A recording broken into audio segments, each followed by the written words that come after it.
Good afternoon, East Africa. It is Monday, the 14th day of September 2015. You're watching KTN News, coming to you live from the Kenyan capital, Nairobi, from the KTN News Center. This is KTN Newsdesk.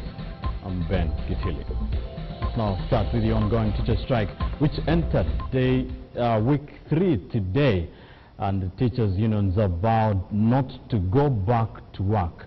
The schools have remained deserted, with teachers vowing not to go back to work until the government undertakes saying they will stay put until they will not resume classes until their pay is increased. The president and his deputy have made it clear that the state is not in a position to implement the pay rise. Now, the union are this week stepping up their fight for higher wages and are vowing not to relent until their demands are met. We're now joined by our very own Michelle Ngele from our City Center studio. Michelle, what are the teachers' unions saying?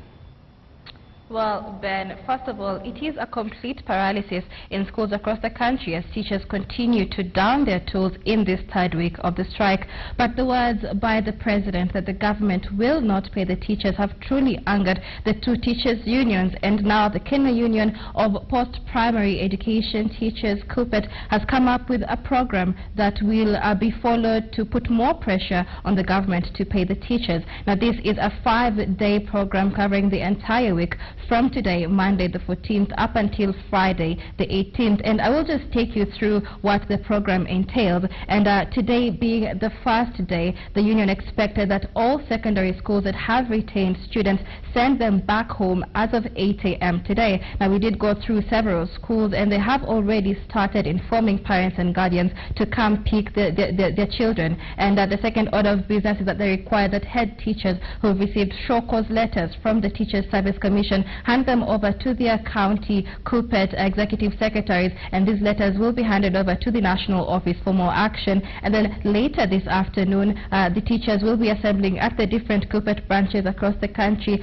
armed with spoons and sufurias for a grand demonstration. That is only day one. Now, tomorrow, the first order of business will be a joint demonstration by NAT and KUPPET, as they say that they are together in this war that they must win, and that court orders will not be negotiated and must be paid. They say that the president and the executive is not above the law. But then again, tomorrow is a big day in this teachers' strike. There is a pending court case at the Labour Court between the Kenya National Union of Teachers and the Teachers Service Commission regarding the legality of the ongoing teachers' strike. Now, on Wednesday, there is expected to be national teachers' prayers in different churches across the country, and the teachers will be doing this while dressed in sackclothing, they say. Now, after these prayers, there will be an even bigger demonstration, but this demonstration depends on the outcome of the court ruling tomorrow. Now, should the court rule that the teachers' strike is legal,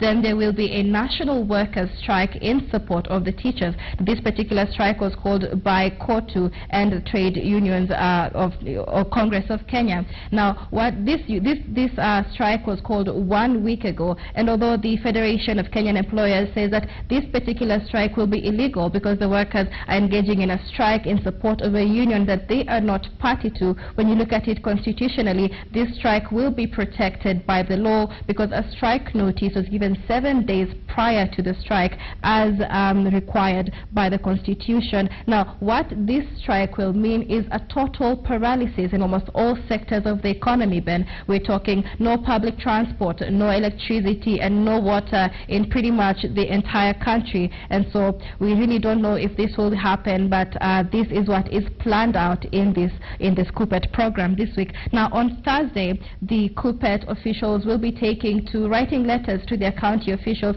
and taking to social media to pressure the national leaders to reconvene a parliamentary sitting of both the National Assembly and the Senate to discuss the issue of the teachers' pay. But remember, National Speaker Justin Muturi has ruled out any further calls by MPs to reconvene a parliamentary sitting to discuss the issue of teachers' pay. Now, on Friday the 18th will be the last day in this particular program. The union officials will be sitting down to look at the activities of the week, and should these activities not have bore fruit and the government still has not paid, then they will continue with another action plan for next week, and this will be the 4th week of this strike. And they say that this is a war that they must win. Ben.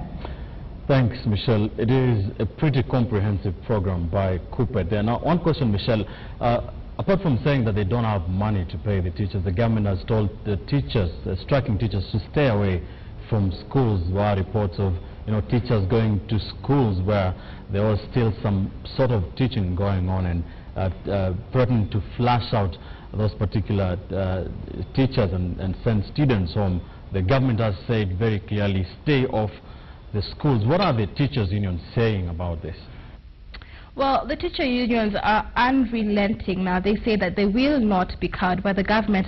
But what is happening, Ben, is that this strike was declared unprotected by law by the Labour Court. And what that means when a strike is unprotected is that the employer has the right to take disciplinary action against the employee. And this is why we saw the Teachers Service Commission issuing letters of show cause to head teachers, and the government also threatening to shut down several schools. Now, the teachers say they are not cowed at all. The government can shut down schools. The government can tell parents not to take the children to school. Whatever the case, they will not relent. Now, there are some schools who were still teaching at their candidates, Class 8 pupils and Form 4 students, and the government now has told these teachers, the teachers' unions have told these teachers to stay away completely. And the government, however, says that this is not the first time that national examinations are taking place in this particular condition. It has happened before. So even if the teachers do not go back to work, the national examinations will continue. Gele has been following this developing story for us. She will continue to give you the lowdown as the teacher strike enters the third week, continue to disrupt the beginning of the third term. Now, as the teacher strike entered the third week today, the Kenya National Union of Teachers, KNUT, insists it will not call off the strike despite pressure from some stakeholders. In an exclusive interview with KTN News, NUT Chairman Mujunzili said they will only go back to work if the government implements the salary increments awarded by the courts. Justice shall be delivered to anybody irrespective of status. So the Teacher Service Commission must accept, although the teachers are poor individuals as far as the pay package are concerned, justice issued to them must be recognized. And so it is wrong for the Teacher Service Commission, after having moved from the Industrial Court to the Appeals Court, the Supreme Court, to begin discrediting the integrity of the judicial system. That is wrong. So strikes in Kenya and teachers almost synonymous, perennial issue. Why is that? Because many of people looking at this are like, what is it about these teachers and the strikes and the government and the employer that is just never quite fixed once and for all? Isn't there a permanent solution to this? What's the issue? Because of the insensitivity of the employer, the insensitivity of the plight of teachers as far as the economic welfare is concerned. Look, the Teacher Service Commission, as a constitutional commission established under Article 248, and you know that it has workers at the Secretariat, and it has workers in the field. And the Teachers Service Commission, the service is given by the teachers in the field. The Teacher Service Commission could not have effected pay rise for its officers at the Secretariat staff and leave the teachers in the field. And the Teacher Service Commission is a commission because there are teachers there. So if a teacher here is earning 16,000 and a clerk with less qualifications is earning 35,000, that is injustice. The Kenya Defence Forces, KDF, is rolling out its nationwide recruitment drive that will see the force expand its personnel both at cadet and service level. The drive is being launched officially today from the Defence Headquarters here in Nairobi. Young and innocent Kenyans are fallen prey to conmen and lost large sums of money to those conmen. Let me restate that this exercise is free with no monetary transactions required. Those caught engaging in any form of malpractice will be dealt with in accordance with the law. The public is encouraged to report culprits to the nearest police station. Reports also can be made to Ministry of Defense using the following mobile numbers: 10726 641 9709 or 0721 487 153. Young people drawn from the National Youth Service this morning paralyzed operations along the busy Mombasa Road when they held demonstrations to demand for immediate release of their 2 weeks' wages. The demo started near the General Motors plant as they marched towards the city center, carrying placards and twigs, causing a heavy traffic snarl-up where they were dispersed by police. They say they have not received their wages and have not received any communication to that effect. They are asking Devolution Cabinet Secretary Anne Waiguru to intervene and solve the issue.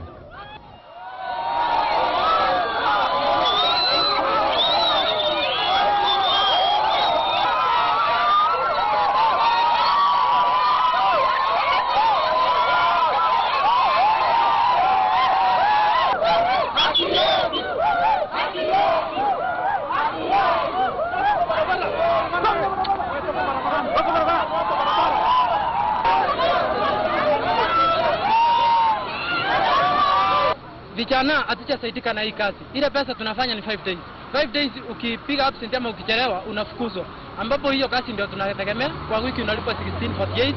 Ambapo hiyo ni pesa kidogo ukijumlisha kwa mwezi wewe lipa nyumba. Ukilipa siku 2, siku wiki na siku wiki ulipa siku 2, inakuwa ni sita hata kulipa nyumba. Kutoka January mpaka saa hii tuko na contract 3 ni ya 3 na tutalipwa pesa. Savings zetu zimekwama kutoka na hichi kila siku every siku anakata 141 yenye tunasivingi. Hatujaiona, hatujaiweka kwa account. Sasa ni watu wamegoma, sasa kazi imezama kingafra. We don't know where we are going next. Sawa Waiguru, mimi nataka kuambia hivi.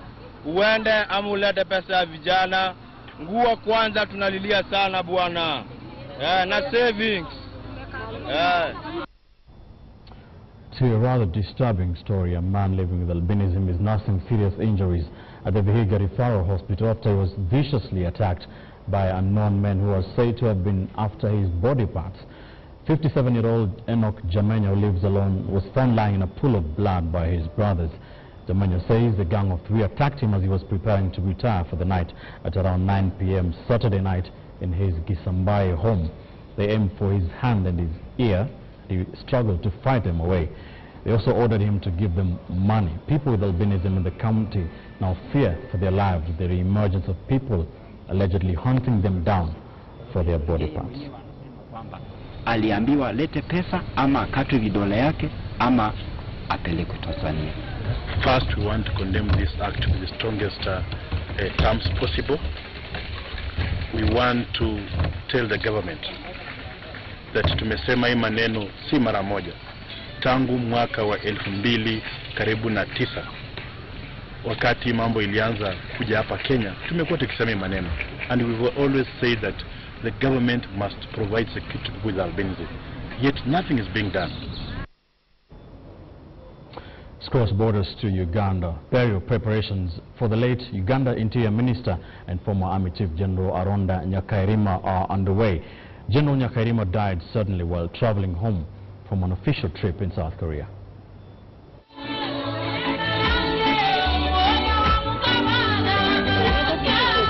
The 8-member committee, which comprises the fallen General's sister Joel Ngabirano, is expected to complete work at a day's break on Monday, and the body is scheduled to touch Entebbe Airport on Wednesday. Ankunda says when the body jets into the country, it is expected to lay in state at Parliament, and later a national prayer will be held at Independence Grounds in Kololo. Meanwhile, Bushwa comrades and family members were today engaged in a closed-door meeting drawing mechanism of giving the fallen general a historic send-off. The Bushwa generals were led by General Salim Saleh and spent the whole day at the deceased's home in Buziga. NBS chanced on the third Deputy Prime Minister, General Moses Ali, among those in the thick of the preparatory meetings, and this is what he has to say. There is a team working on the program. They will inform the country. There is a team headed by Dr. Kionga, They are working around the clock and in touch with the people in Dubai. Government has already established a subcommittee for the barrier arrangements, although the membership hadn't been completed by press time. Among those on the different subcommittees include Prime Minister Nduguruhakana Rugunda, Mary Karoro Krut, General Salim Salem, Lieutenant General Henry Tumukunde, among others, and will be coordinated by the Minister of Defense, Dr. Crispus Chionga. Meanwhile, former Prime Minister John Patrick Amama Mbabazi mourned the late General Ronda Nyakayuma, saying his death is a great loss to the country that can't be replaced. He made the remarks after a church service at All Saints Cathedral in Namirembe. It was very sad indeed. I don't know the cause of death yet, so whatever it was, it is a great loss to this nation. Meanwhile, people have been flocking to the ancestral home of the late general to bid farewell to the man they described as philanthropic. Security has been tight at his home in Buziga, Kampala, as preparations for an overnight vigil continue. At a well-built, modern-looking structure in Rubavu sub-county in Nyatshenyi, a village is in intense quiet, and the only heard sounds are of mourners. Villagers are crowding the home of a fallen general around Nyakirima. Some are just arriving at the scene, while the rest have closed every space inside, sobbing helpless and hugging in utter despair.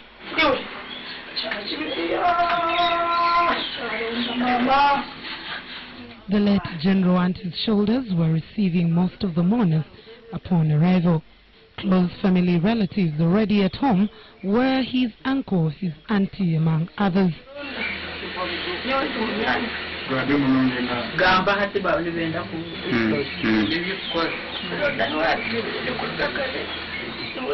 The mourners have nothing but praise for the man who symbolized humility despite his high-profile stature.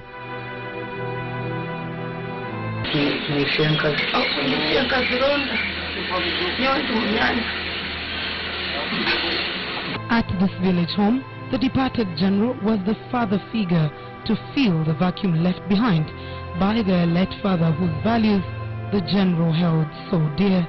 Minister of Information, who represents Rujumbura, spoke passionately of his colleague and the bond shared amongst other high-profile colleagues like Dr. Kanokiza Besije, Dr. Byabashija Johnson and Rukikire, among others. The mourners at the village home are assembling home, awaiting the final rites and traditional values that follow. Aronda Nyakerima's body is expected to touch down on Wednesday. The following day lies in state, Friday treated to a national prayer, before taken to his ancestral home in Nyatshenyi, expected to lie next to his father, the late Mzee Yeremia Nyakerima, who died in 2006. You're watching KTN Newsdesk. Many thanks for staying with us. We have a lot for you still to come, including an anticipated announcement from suspended Land Secretary Charity Ngilu. After the break, we're live in Kitui. Stay with us. You're watching KTN Newsdesk. Welcome back to the program. I imagine making music without sound and dancing to music you cannot hear. That is the amazing story of deaf dancers and musicians here in Nairobi, who despite being deaf have bravely charted careers in the arts, giving inspiration to many other physically handicapped people, and particularly the youth. Sharon Omanyi has more on this story. Meet Priska, Rahab and Phoebish as they ably dance, moving to the beat. A show that would definitely entertain and keep an audience glued to the stage, if not moving along with them. And the male counterparts too.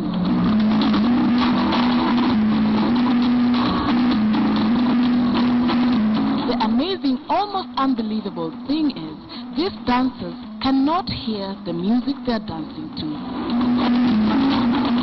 They are deaf dancers, forming a part of the Sarakasi dancers and acrobats known for their electric performances both across and beyond the country. The big question is, how do they dance to music they cannot hear? I feel from the ground and it comes and joins me in my heart, and that way I can dance. They can hear and feel the bass strongly. When the volume is turned up, they can feel the vibrations from the space around them. And how is it training them? Maybe when I have a beat or a song, I can give them the dance steps, then they follow me, then sometimes I give them the pace. They know that they cannot hear anything, so it's their eyes. So you, the trainer, their eyes are on you like 24/7 when you start working to the end, so they tend to get it faster than the other guys. Among these dancers are Douglas Munyonde and Elvis Odhiambo, who double up as rappers. They perform by use of sign language and usually have interpreters during shows, therefore enabling them to perform across deaf, hard of hearing and hearing audiences. But on this occasion, it was the music of silence. Others, like the hearing, they're being recorded and the publicity is high, so they get many shows. But the deaf, maybe people think we're stupid or fools. Douglas, who goes by the stage name Lal Dagi, has been performing for 4 years. He writes his own songs through which he shares his life stories and the deaf experience all together. But is music sustaining his living? I want to sing more so that I can get paid, because we are not many who sing the deaf, but we hope it will be a paying job. The two deaf rappers got a chance to perform with Steinmark, an internationally renowned deaf hip-hop artist from Finland, when he came to Kenya in 2012. A number of campaigns have been run in the country in a bid to support the talents and capability of disabled people.